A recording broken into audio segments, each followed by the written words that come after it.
Hey, what is up, guys? Swim here, and I'm joined by Jaggeris as always, and our guests Dunkoro and Merchant for a very special episode of the Top Deck Talk Show. So we're currently we're figuring out our name at the moment.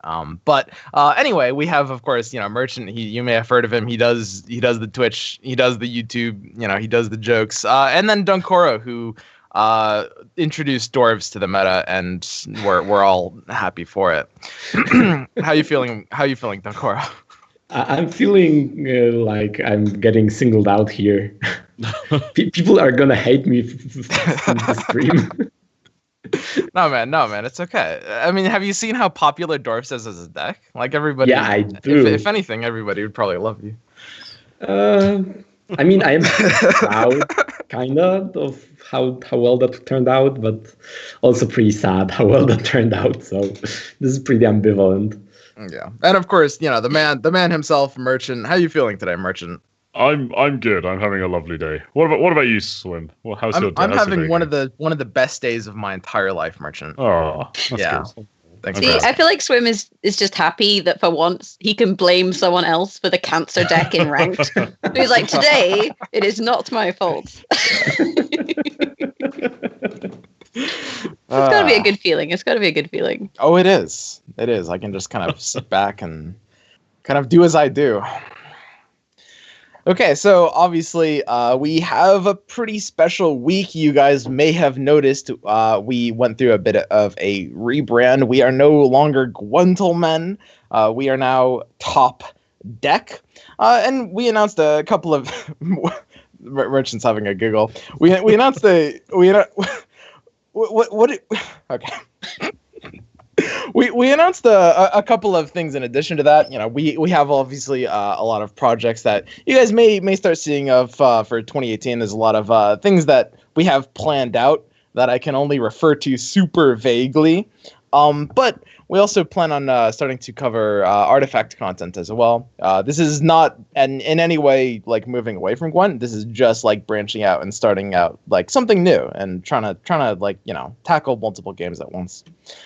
Anyway, to business, we have a few things to talk about today. Obviously, we had the Gwent Open number 3 featuring such hits as Neckers and artifact compression. Yeah, no, it was quite the affair. How did you guys feel about the event? Any outstanding opinions or impressions? Starting with Dunkoro. I'm really happy that Adzikov finally broke his curse and that he finally broke through a single match in a LAN tournament. I'm always cheering for the Polish guys, so Adzikov and Tailbot are my favorite guys to cheer on, and I'm happy that he finally did something in there. What about you, Merchant? Yeah, I don't. You were obviously there. Like, yeah, I was there. I echo that. I'm very happy for Adzikov that he got through. It's like it was getting horrible, especially for a guy who like devotes so much of his life to the game. Like, and he played very well as well, which is nice. He didn't just like luck through or anything. He played very well. He had a few hiccups and then recovered, which in itself is a really, really admirable thing to do, especially as we've seen like tournament nerves shake him, like in Challenger. So I felt like he grew a lot as a player for the tournament, which is awesome. Yeah, it's great. I'm obviously very happy JJ won. I'm glad that people learnt the hard way what happens if you take a super greedy deck to a tournament and you get targeted. And justice was served, and all was well in the world. So yeah, I enjoyed it actually. I thought genuinely as a tournament, ignoring like the hype and the bravado of Challenger, I thought like it was actually one of the better Gwent tournaments we've had. Yeah, I really enjoyed it for sure. Yeah, and that's, of course, I mean, a lot of people are kind of like, complaining about the meta, but in a tournament format, like, things get a lot better just because of the nature of it. Not even just the fact that you have a ban, but the fact that, you have to bring these different factions. And, there's always a lot of counterplay. Like, tournaments will always survive any, like, claims of, like, a very stagnant meta. What about you, Jaggeris? How did you enjoy it?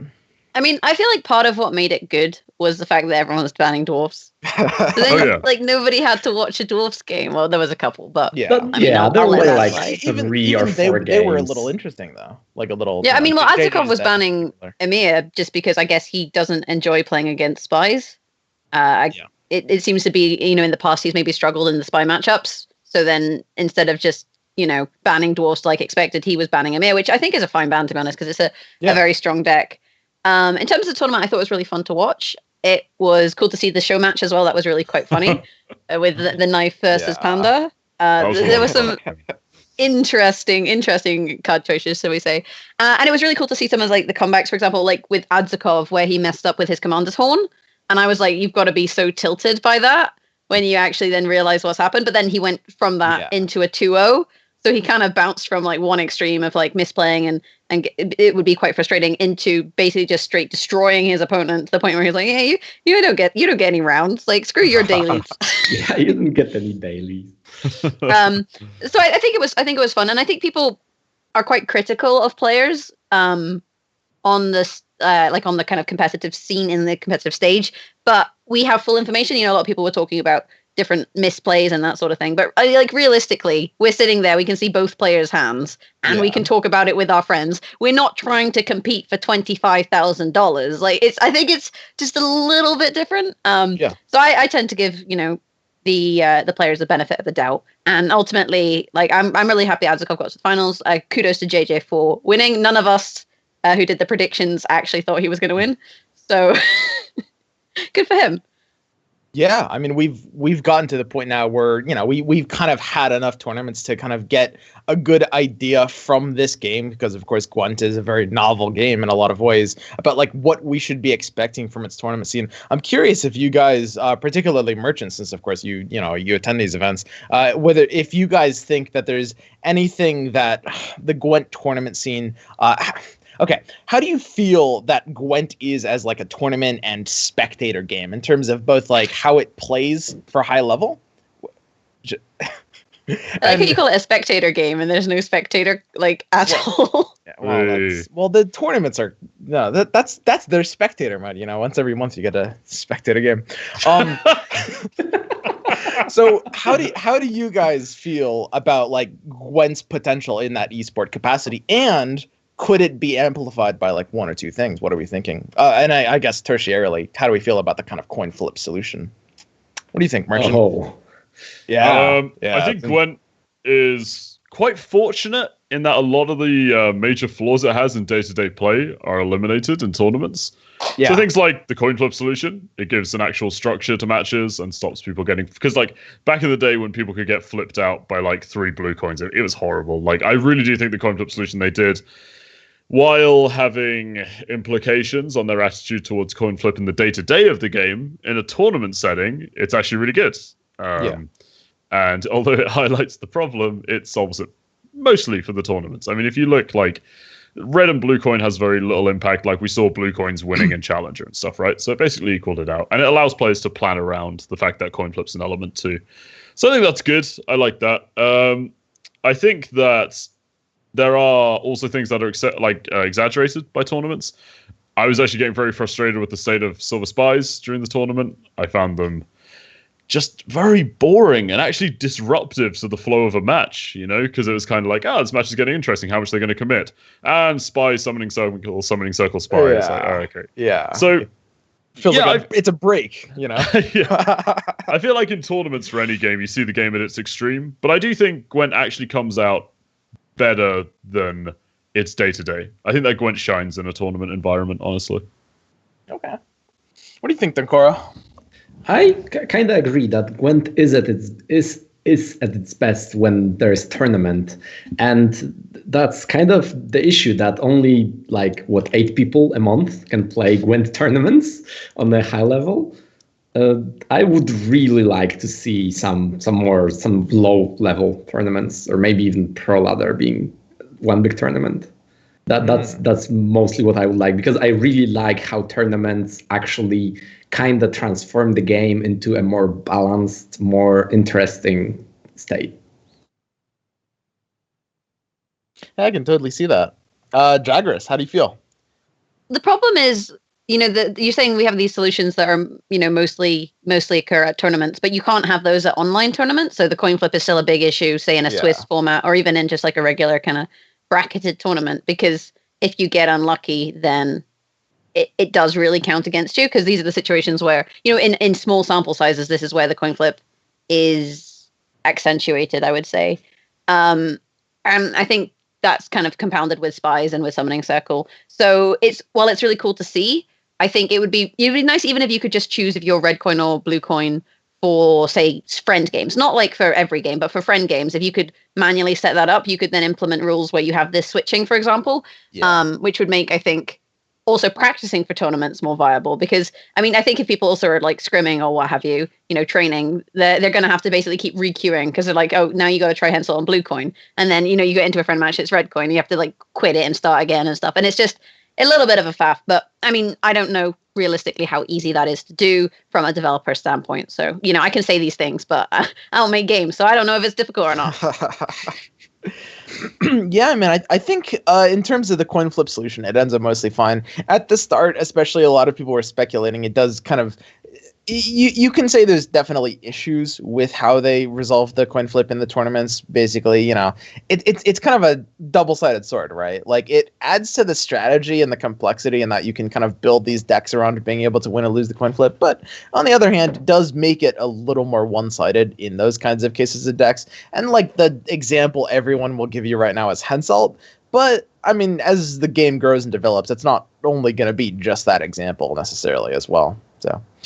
It's a lot to look forward to. I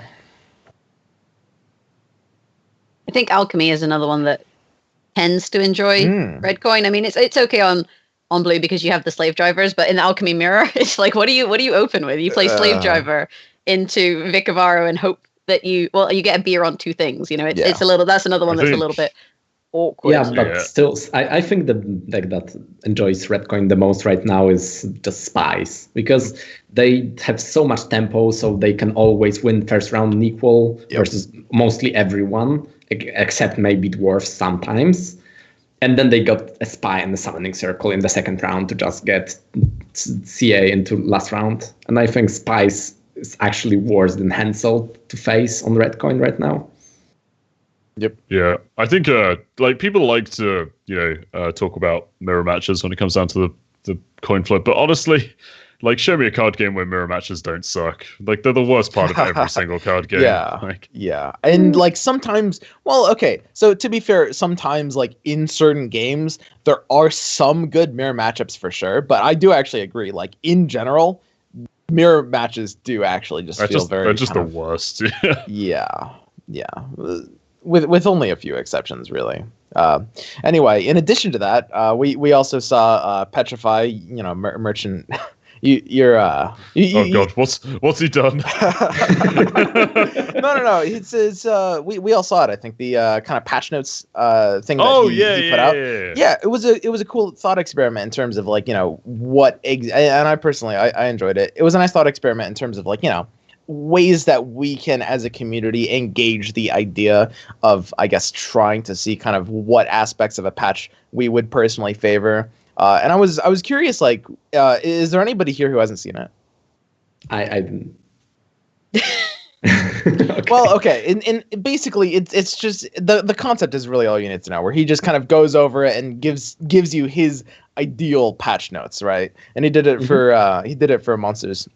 I think that kind of thing would be cool, and I'm curious if you guys have any kind of ideal patch notes that you might like to see, mostly targeted at Dunkoro merchants. Since we talk about like patch speculation quite a bit on this show.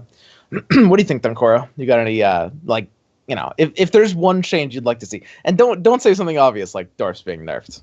Yeah, of course. But to be quite honest, I would like to see more carryover, because that's an interesting opinion. Yeah, that's the reverse of the direction they're coming to. And I think every faction having about equal access to carryover would be healthier than the current state where there is only some access to carryover. So it's much more important.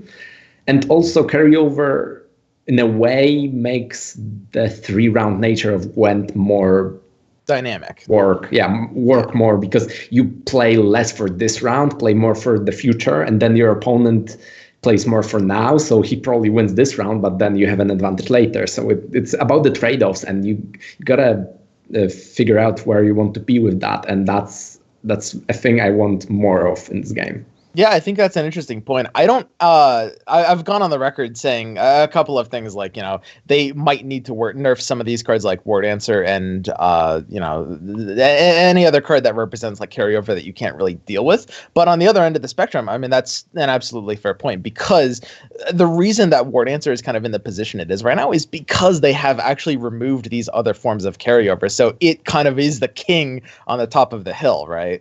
And when you have that, then carryover becomes this issue. So, I mean, a lot of people, I think, would be opposed to that idea just because everyone's salty for carryover right now. But that's just because there's so little of it, actually. Mm-hmm. Yeah, it's an interesting perspective. Yeah, I feel like a big problem is dry passing. Like, but I can't think of a way that you would counter it. Like, a large part of the problem is if you win round one, if you're one card down, is fine. You dry pass round two, provided there's no carryover. Then they have to play something. Then they have to go first the next round. And you have last say. And I don't think, you know, I think in like 90% of games, you don't really play round two. Round two is a pass and play one card kind of situation. So it's kind of weird because it puts the emphasis of the game on round one and round three to a certain extent. And round one is all about trying to gain card advantage, which is kind of dependent on the coin flip. And then round three is if I have last say. So it kind of, I don't know, it kind of feels like the game is boiled down into this very kind of simplified situation. And that's maybe why people are getting frustrated with it, because every game kind of feels the same, because you don't have these strategies. Like, I mean, Dunkoro was saying with carryover, for example, previously you did have, you know, carryover strategies, and that was a thing. For example, you know, at least the dwarf carryover, they'd spam a ton of carryover round one and try and beat you with it round two. But if you won round one, you could just pass, and then you go into round three. And then there was different kind of strategies in terms of how the rounds are played out. And at the moment, I feel like Gwent doesn't really have that in any sort of meaningful quantity. Yeah, no, I kind of agree with that. I mean, the only times round two get played is when you're kind of jumping the gun and you want to make round two your round three a little bit. Yeah, I find it very interesting. The one of the things I find the funniest right now is people complaining about Viper Witches. It's like people complain about Viper Witches because it is the only reactive bronze card that's playable. Yeah, it's like, except like, you know, not counting like binary counters like spheres and stuff. Fuck off. Skirmisher is not reactive. Not counting stuff like, you know, like golds and silvers that all like binary counters like spheres. In terms of being a point-based reactive card, Viper Witch is like the only one, and yet there are still a sect of players who despise it because it kills their cards. Yeah, and it's like, that group of players complaining is why Gwent has had almost every unique mechanic removed from it, because they actually listen to those people, which is slightly concerning.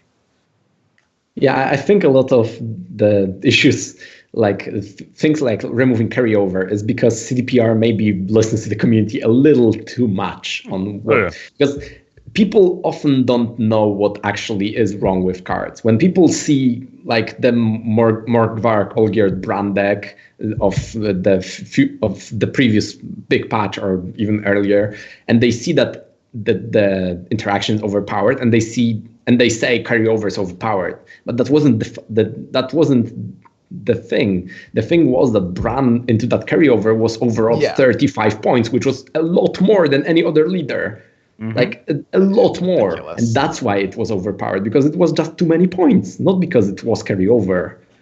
Yeah, and I want to talk about that deck a little bit too, because I mean this Ward Answer thing that we're seeing, it's really not new, and this is going to be it's just as Jagras was saying earlier, right? The problem with carryover is dry passing, right? Because in any scenario where you lose the coin flip against someone who has carryover that you can't beat, those being pretty much this patch, it's dwarfs, but like a couple patches ago it was easily Bran.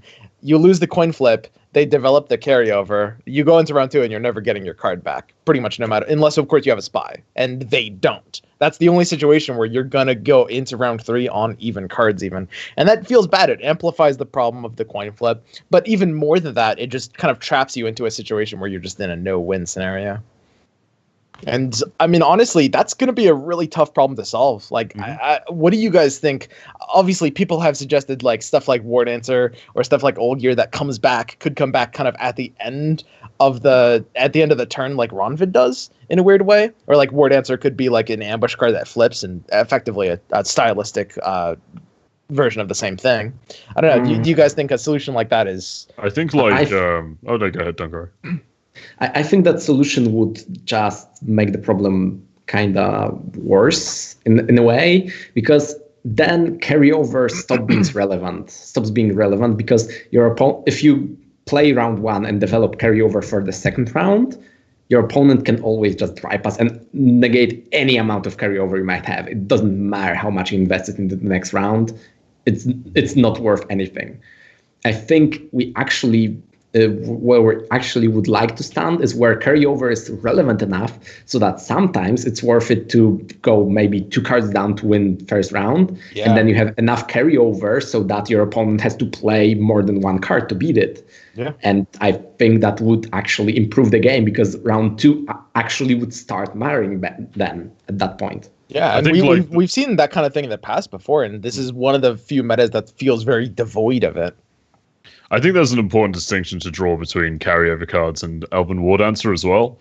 Like, they're not the same thing. Basically, Elven War Dancer has no play action associated with it, which makes it hugely problematic. Like, people like say, oh, what about Olgierd? And it's like, yeah, okay, but Olgierd, you're either spending a brand slot to discard him or you're playing him from hand. War Dancer and you can always necromancy him as well. Precisely. Exactly, right? But, like, War Dancer has absolutely no play action associated with it. You just get it in your hand, you mulligan it away, and it works as carryover. That's not how Gwent cards work. So it's the only card in the game that works in this manner. The only one that's even vaguely similar is Dunbanner Light Cavalry's coming out. You could argue those don't have a play action associated with them, but they do still have a board state and conditions, whereas Elven War Dancer is a card that is played in a way that no other card is played. So I feel like that is partially what causes it to be so problematic. I like to see cost attributed to carryover. I think like Barbara Ghazi is a great example of that. You know, you play what is NECA Synergy is fine, but you play what is essentially a 6 power card, right? Or Ronvid, when you play him, he's just a 10 power card. He's got crewman, but really you're playing him for that, future value. And they're counterable as well. I mean, under artifact compression, yeah. Precisely, exactly. And, I think one of the important things to have in a card game is making sure the cards actually get played, and Elven War Dancer doesn't get played. It just sort of exists outside the rules of a regular Gwent card. So it's a passive. It's Square Tell passive back in action. I played her today. I played one, but I drew her in. So I was trying to prove a point that like you can basically just no brain and win with dwarves. To the point where I forgot to put Tremors in the deck. Oh god. Super no brain. Yeah. Yeah, and we still won. It was totally fine, but oh god. Yeah, so I did actually play an Elven War Dancer today because I drew around 3. So that was fun. That's hilarious. Nice. No, I know that feel. When I played Doris, it feels like my IQ is getting cut in half all the way down to like 30. Great minds. We both said 30. The issue that we have is like how do you fix this whole dry passing carryover thing? I mean, Swim has 30 IQ, or 60 IQ, so we shouldn't really be asking 60, him. But excuse me. I feel like it's just an inherent problem with the game. I don't think you can really fix it easily without a large redesign. I don't know. I mean, this issue with carryover is exactly the same issue that we have with coin flip. It's still the exact same issue. Yes, exactly. It still comes from the same fact that player 1 cannot win the first round. And what I mean by win is technically just make the winning play, but he can't get ahead of player 2 in the first round. He can at best get equal with player 2. And player 2 can either get equal or get ahead. And that's just broken. But because the solution would be maybe having people play 2 games, one on red coin, one on blue coin, and then taking some kind of outcome from that. But then that takes, more time. So then you don't have a game where, I've got 10 free minutes, I'll play a game of Gwent. That then kind of removes that. It doesn't really work as a solution for like the kind of game Gwent is.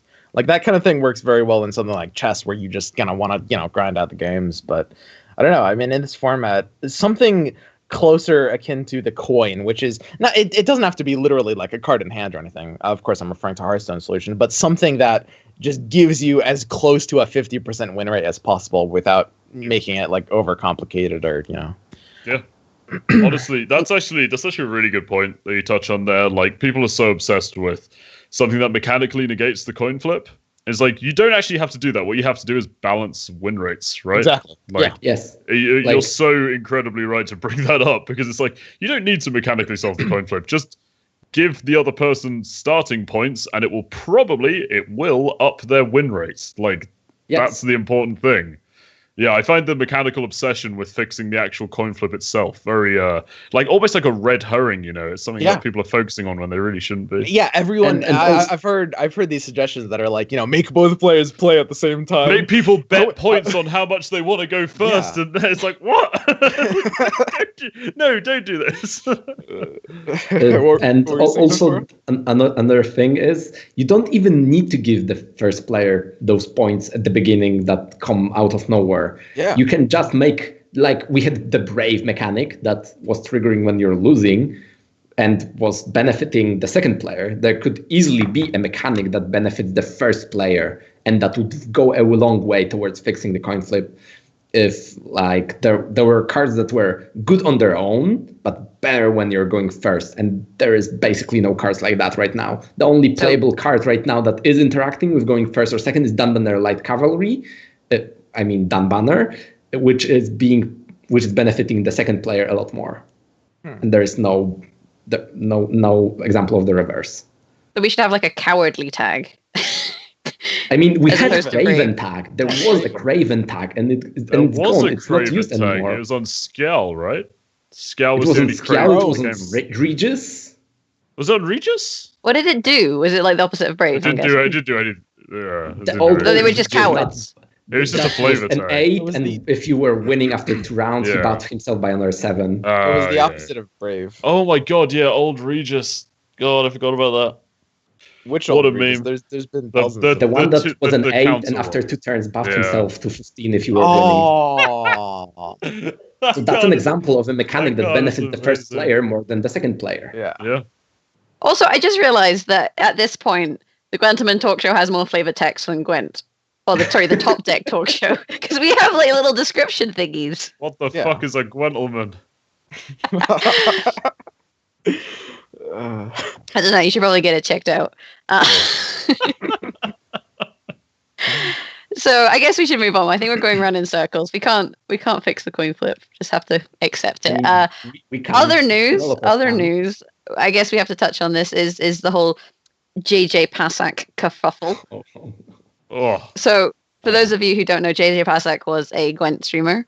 I say was because he got banned from Gwent for posting a relatively harassing message about one of the Gwent developers on Twitter. And then there was a bunch of back and forth about whether this was It was a mass copy pasta, but yeah. Well, okay, so there's people on both sides that are kind of talking about evidence and speculation, but as far as we know, it was not like an isolated incident, right? No. It's almost unfair to say that he was banned for that post. Yeah, I think I've been asked about this a lot.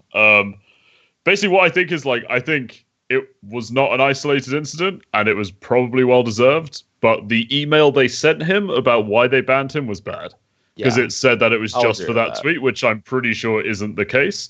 So I think that actually the email was worded badly, and it was probably more deserved than that.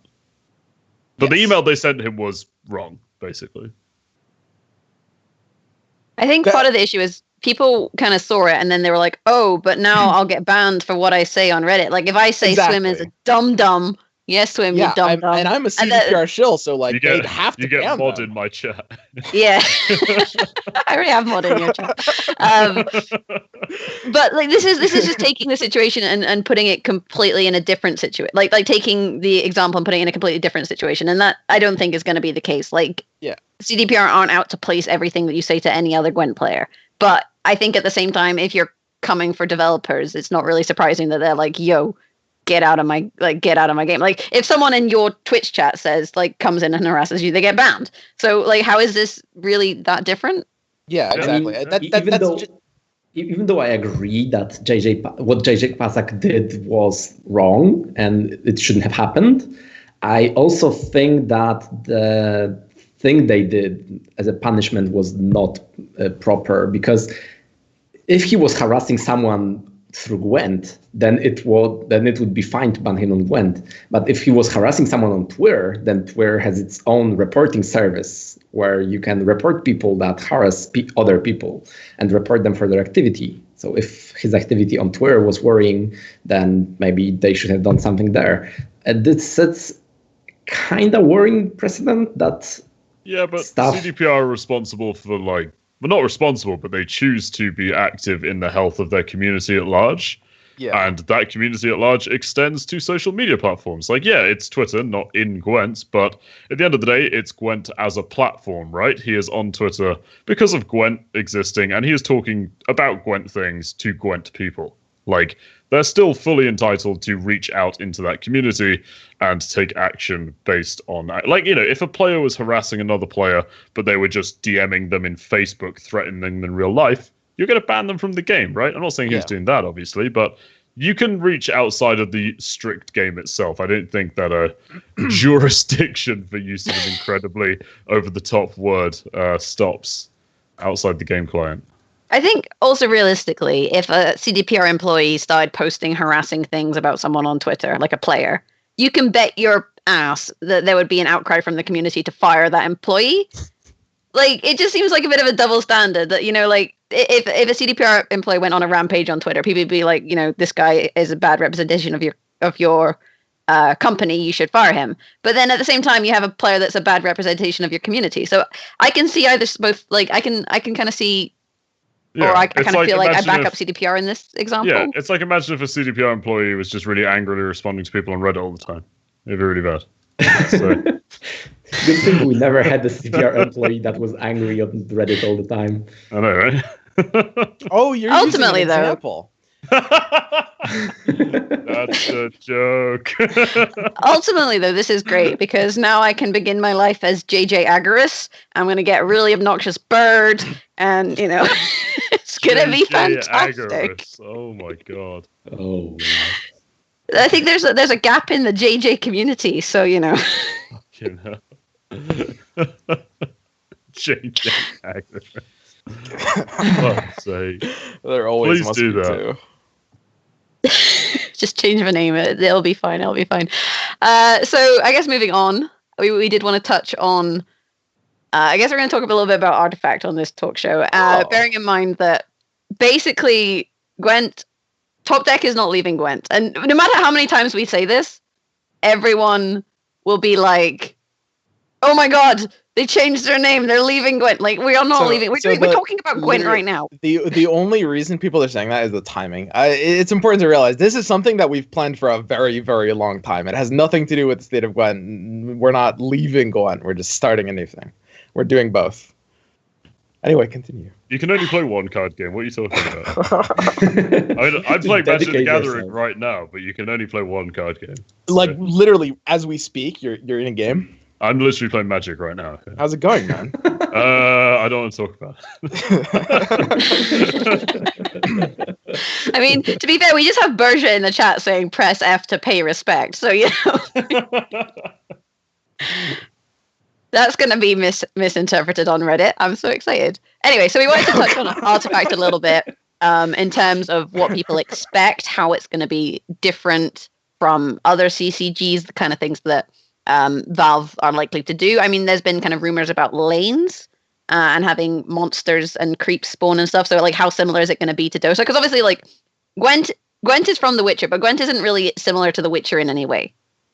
Like, it's not like when you're playing Gwent, you're like, this is surnames in The Witcher. It's nothing like it. It's weird. Well, I don't know. Some people are just called like Skellige Man. Skellige. It would just be Man in Gwent. Oh, there's a hell of a lot of merchants. Like, I've beaten many of them at Gwent. Yeah. We need a new card called Clan Man. Clan Man.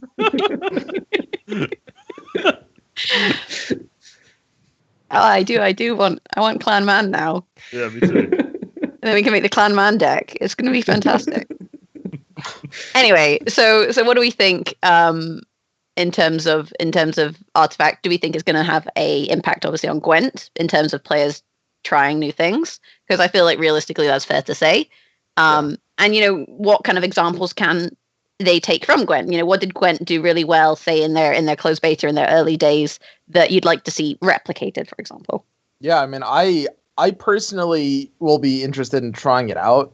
Like, people have asked me, Swim, will you play Artifact till it comes out? I'll try it out, sure. I mean, it's big, and I played Dota for like 4 or 5 years, and I know Merchant used to play a ton of Dota in the past too.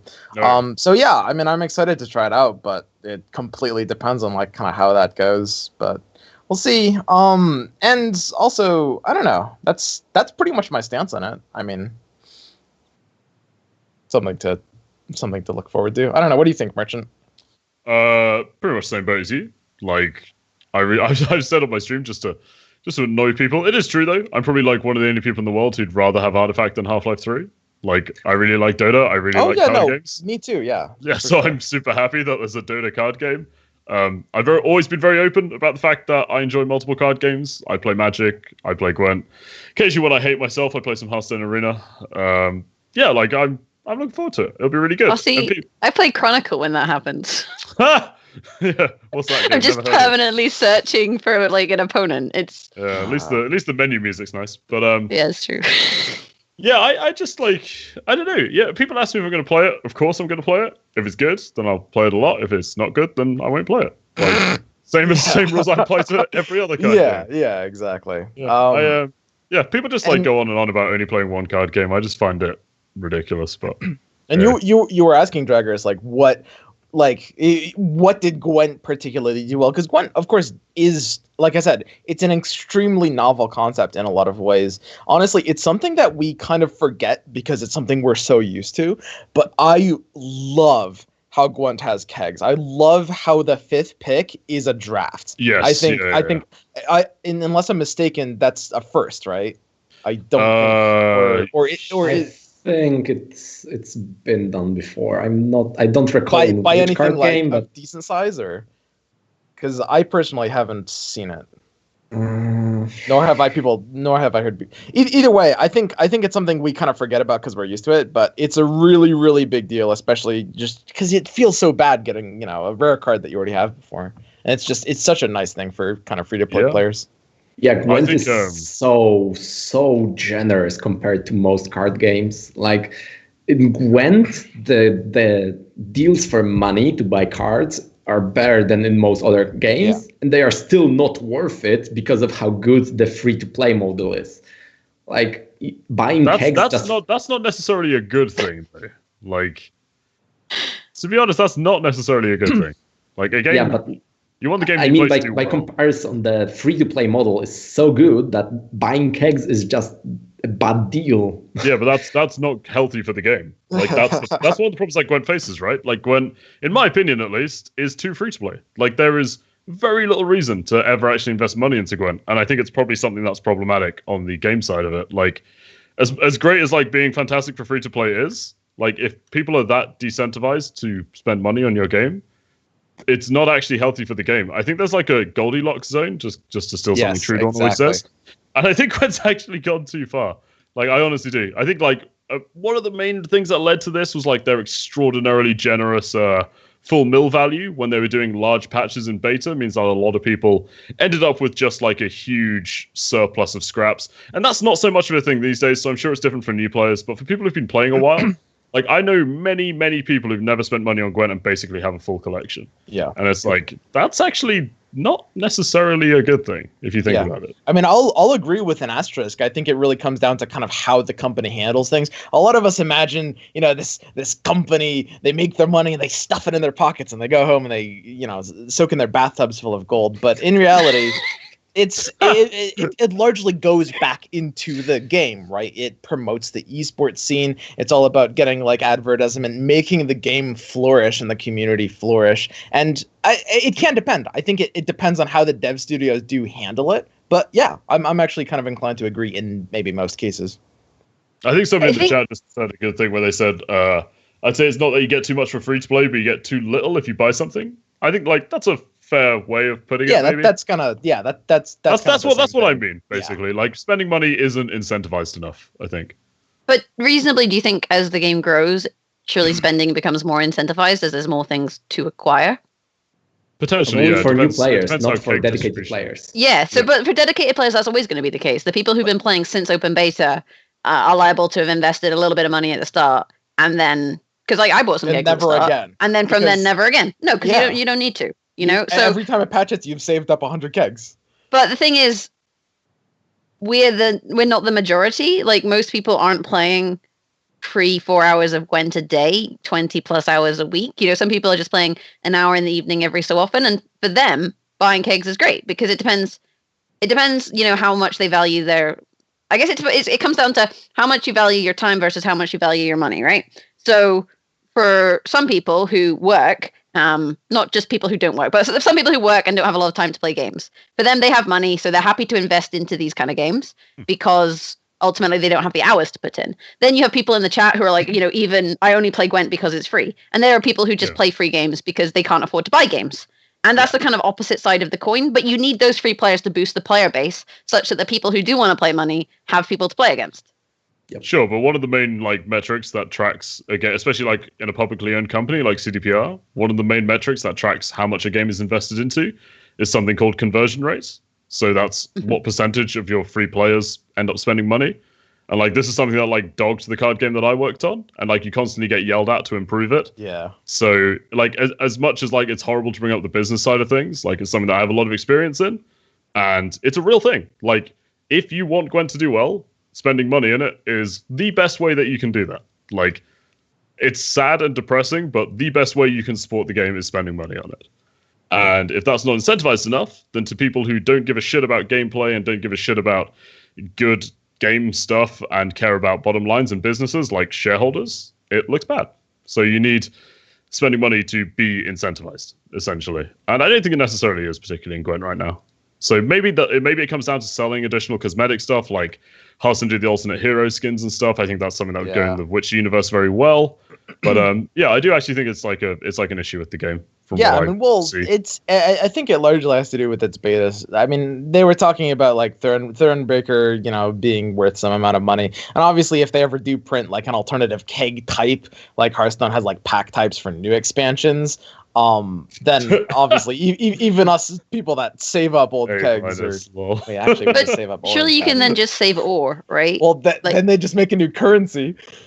Every expansion will have a new currency. Every single one. I think realistically, I mean, people are going to pay for Thronebreaker because it's Thronebreaker. Yeah, but exactly. What do? You add cosmetics? So what cosmetics do you add? I mean, we suggested alternate card arts before when Rathaz was on the show, but he said that wasn't something that they wanted to do because why would you invest in alternate card arts when you could invest in new card arts and add new cards?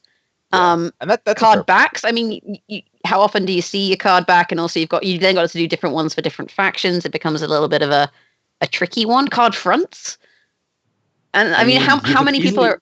You could easily have frame elements. Like we've seen how the top tier frames are basically built out of different smaller elements, and I could easily see you buying those elements separately and then making your own border around your avatar. Or just voiced portraits. Like if they'd released Vernon Roach as a voiced portrait that you had to buy, I would have bought him. I'd happily pay to have Roach as my avatar. That's pretty much the same exact thing that Hearthstone has with its precisely. That kind of thing would be good. Yeah, and I think there should be some avatars that would only be acquirable with money, because that makes you be able to show that you're supporting the company with money, and people like doing that. Yeah, sure. Yeah, exactly. I guess the issue is it depends also how much they want to invest into cosmetics, because cosmetics will make them money, but at the same time, people also want updates. Like right now, would you rather have cosmetics or a patch? That's two very, very different teams working on different things, though, right? Yeah, exactly. Like, I think with art, for example, like card art, it's not. It depends on. I guess it depends on what you have. It depends, right? Again, like the person painting the card arts is not painting the border frames. Like that's a UI artist versus a character artist. Like these are different things, basically. Mm-hmm. That's fair to say. So yeah, I think of course it takes some resource dedication, but would you rather have banners that only the top 1,000 players can get, so only if you play multiple hours a day, or would you rather have those people working on extra cosmetics that everybody has access to? That's basically my point. I think that's fair. I guess the difficulty there is they set a precedence. Yeah. Sure. Yeah, exactly. So then if you take those borders away from those top 1,000, I mean, admittedly, more than 1,000 people will be happy. Yeah, quite. Yeah, exactly. It's like that train dilemma, Yeah. where you have the switch and whether you kill one person there to save has to be, Except there has to you also kill be 1,000 exclusivity. people. There has to Yeah, but you also be save exclusivity more. for high level. Like Yeah, but- the one cannot exclude the other. There has to be both. True, but at the moment Yeah. there's ridiculous exclusivity, right? Why is there different avatars for the top 1, the top 5 people? All that you're doing there is rewarding time zones and who manages to queue into the last game. I think There's avatar for top 1,000. There is no avatars higher up. yeah, there's frames though for The top top Yeah, frame is frames. only didn't they make it only the top 25? something like that. Yeah, But something. it did take them a while though, yeah. But again, Yeah, that's it was top spending. one. That's making a whole new asset for 25 people. Yeah, exactly. So it's an odd distribution of time. Yeah, this was actually some of the feedback that I gave them early on. This was actually a long time ago, back when there was a top 1 and a top 10 border as well. Yeah, I agree. I think that's fair. I mean, you also get people who say everything should be available to everyone if they grind, but realistically for cosmetics, I don't think that's the case. I mean, have you played Dota? Have you played League? Have you played exactly. basically any game with cosmetic items? They're usually behind a purchase wall. Yeah, Golden Baby Roshan. And god damn it, I want a girl bathtub skin. Or They would make PC so much gamer, money. Jesus God. Christ. Yeah, I'm imagining the voice lines just now. Anyway, we should be able to go to viewer questions as we're wrapping up here. So if any of you guys in chat have any questions for any of us, for Merchant specifically, for Dunkoro about dwarves, or maybe, any. Or maybe, I don't know, about Punisher. Maybe some of you still remember that deck. Oh yeah, no, it's man. People haven't played closed beta though. Nobody remembers my closed beta decks either. Yeah, I mean, Dwarfs is my most recent accomplishment, but I've done stuff in closed beta. Yeah, I probably most of you don't remember that, but I actually won the first relevant tournament Gwent ever had. And that was one of the 2 tournaments I've ever won. I mean, I don't remember what I had for breakfast yesterday. Anything that happened in closed beta is just I was I played some decks. There was some promoting stuff. I think Foglets were a pain at one point. Scoia'tael was a pain at one point. That is the extent of my memory of It's okay. Understating Gwent closed beta. Scoia'tael was a pain at one point. Yeah. Oh, it was a couple points. They had dwarfs at one point. Yeah. They had control at one point. Faction passive. Oh yeah, they had faction passives. Oh yeah, you remember? Yeah, they were. Yeah, they were. Gold immunity. Gold. Did they get rid of? Did Nilfgaard ever have a faction passive? I don't think they did. They did. Everyone has faction it now. passive is the thing that everyone has now. So Mulligan mulliganing round. on Yeah, second they and had third round. mulligans, didn't they? See, Yeah, now yeah, everyone yeah. has mulligans. Yeah, now everyone does. Okay, I see a question that's being repeated a lot of times about How GM to get players. a big titty goth girlfriend. Oh, okay. Sorry, I was reading that one. Okay, so people, at least one person, wants us to talk about the current state of normal ladder and how nobody is GM yet, and the season ends in a little more than a week probably. Yeah. And what do we think about that? I really don't like that. Yeah, I mean, it's interesting. Like they said, I mean, so do we actually have a confirmed date for the end of the season? We I think so. Because the end of the month is in 4 days. Yeah, but the season started on the it's 10th January. or so. Yeah, exactly. So it's either the end of the month or the 10th and somewhere between maybe. We don't really have an exact date. Apparently it's The 8th of February. Okay. Apparently Oh, posted oh, at the God. 8th, yeah. Oh, cool. Look at that. So we have about 2 weeks left. Yeah, 2 weeks is a decent amount of time. We'll have to see like how many people kind of hit it in that time. There's also a chance that like at around now they might actually be like tweak the algorithm in a minor way. I don't think that would cause like major problems if they just like tweaked it by like a decimal so that more people would be able to get GM at the end. But like we'll just have to see because this was kind of an experimental run for them trying to make the numbers right. I guess. I think realistically, they would have been better doing an experimental run and like by tweaking it, because here they've just shortened the time. Nothing else has changed. And honestly, this isn't going to be great for the health of the pro ladder. If you have like four people promoted and like 10% cut, you're going to end up with like a tiny pro ladder. And like realistically, if you have a tiny pro ladder, people aren't going to get games. And people are already kind of complaining about the pro ladder in some regards. But if you need to get GM at the moment, this is kind of excluding people who don't have a huge amount of time. Yeah. So I think next month's, although actually I guess like pro ladder doesn't change for 2 months, right? Yeah, it doesn't. So I guess both sets would be promoted into pro ladder starting in March. So maybe it'll be okay. Yeah, but still we'll have to see. I expect some change to come to pro ladder as well. Yeah, I really like the idea that was tossed around of pro ladder basically being a tournament format where you only play best of threes or conquest or something like that. Yeah, that's in Magic Arena now. Well, it's not activated yet, but they're putting it in. So your normal ranked mode, you can play as best of three, which is really cool, I think. Yeah, and I think Pro Ladder would be the perfect place for it because people that play there are the people that are dedicated to they have the time to play because, well, they got there by grinding to GM before and they care about getting into tournaments. So why would you not present them with a tournament format? And you could also even do the usual coin flip solution that the tournaments use and use it on the Pro Ladder and to give one player every second coin or something like that. And that way you qualify for tournaments with skills that are tournament relevant instead of qualifying for tournaments with skill of grinding a lot of games in a short amount of time. Well, it's not even that. It's even worse than that. Pro Ladder is further from the tournament environment than Ranked Ladder. Yes. Because in Pro Ladder, there's no MMR system. So Pro Ladder, is literally how good you are beating bad players. Yeah, exactly. Pro Ladder incentivizes you to build broad decks, right? Even broader than Ranked Ladder, whereas tournaments require you to build narrow decks, narrower than Ranked Ladder, even. Except for maybe like the top 10 slots or something like that. So I mean, it's definitely a bit of a mess. Yep. How many emotes are there of your face, Swim? Jesus Christ. Only like 30. Well, there's like 30 live absolutely erotic. That is pretty fabulous.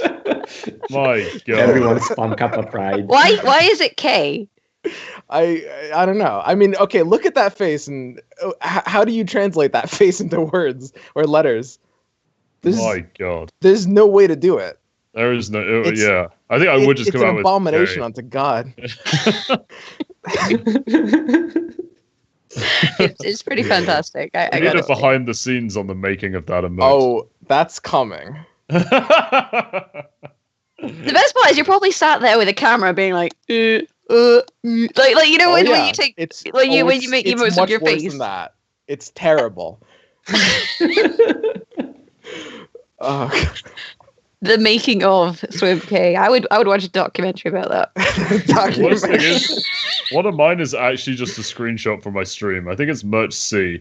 Somebody just like screenshot it and posted it in my Discord. It's fucking horrible. It's like when I just shaved, and that's why I don't do that. Yeah. Oh God, I remember that fateful day. That's the thing. I've shaved like 4 or 5 times last year, but nobody remembers that I get people like, "Are you ever gonna shave?" It's like, you've got a 12-month sub to me, so I fucking know you see me shave. Yeah. I'm actually going to shave soon, probably. I don't know. Yeah. Do you have any more questions, or is it just Swim and Merch? It looks like, I'm seeing a lot of spam, but emotes have just taken over the entire chat, so we Red Rain asking us, how do we make it stop? You subscribe to twitch.tv/swimstream. That's how you make it stop. Oh my God, there's a pass I can make. Holy shit. That's 15% of PASAC's GDP right there. Fucking hell. Okay, so we should be able to take it to closing shout-outs, plugs. Dunkoro, do you have any shout-outs for anybody you'd like to give a bit more attention to, or where can people find you if you're tweeting or streaming? I don't really use Twitter at all. I stream sometimes at twitch.tv/Dunkoro, and it's very sporadic, so don't expect it anytime soon. And shout-outs, I would like to shout out my previous team, Team Redcoin, that was evolved from the team that won TGI, Team Pixie. Yeah. And that was you, Redraim, and Bearsuit, right? Or me, Bearsuit, and Crash. Right, Crash, of course. Okay. Yes, we won TGI, then later we created Redcoin, and then later me, Redraim, and Crash all joined Gentleman, and then we rebranded into Topdeck. Yeah, it was quite the ride. Anyway, Merchant, where can we find you if we haven't heard of you? I stream games like card games and being a pirate at twitch.tv/merchant. I'm on Twitter at col_merchant, and with Jaggerus, our lovely co-host, I'm also being a cool guy and running a D&D show starting on February the 3rd. So, yeah, we're going to have such lovely guests as Mogwai and Swim.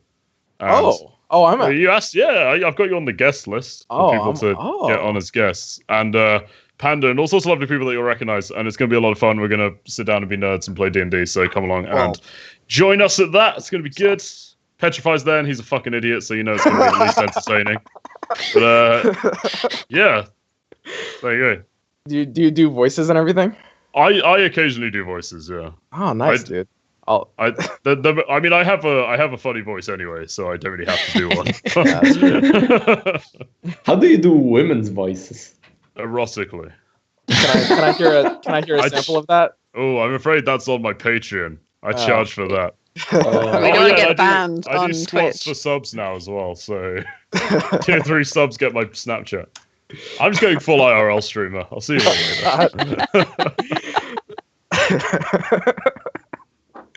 I really want you to do squats for subs, just so some really rich person can start gifting everyone subs. Mate, I want to do squats for subs, so I get a dense ass, and then I can become the ST Peach of bearded male streamers. I'm sure you'd be the best thick boy Merchant. That's very kind. I appreciate that. I feel like I've derailed this. I'm really sorry. No. This is the most on track this podcast has been today. I think we're doing well. All right, Jaggerus, do you have any shout outs you'd like to give us? Oh, okay. I have an announcement, and then I'll do a shout out. So for those of you who don't know, we'll be doing a new show on Topdeck where we have clips submitted by you, everyone who's awesome. And me and Swim will be watching them and critiquing them, and it'll be fun. It'll be like a kind of compilation. But if you want to get your sick clips featured on our YouTube channel, you can send your clips to topdeckgwent@gmail.com. And yeah, and so that's the thing. If you're hilarious / cool / amazing / what have you, this is the place to send your clips. Also, my shout out, I normally shout out someone in the chat. I assume he's probably in the chat. So my shout out today is for JJ PASAC. I will take the helm as JJ Agarus, and I'll do my best to buy a really obnoxious bird that just tweets all the time. That's the only thing I know about his stream. So maybe shout about Africa a little bit. Swim. All right. I would like to give a shout out to the upcoming NA tournament. You might have seen announced on Reddit that there was a little bit of a snafu, but they are open for registration. A shifu. What? A shifu? Wait, what did I say? Yeah, they're open. Snafu.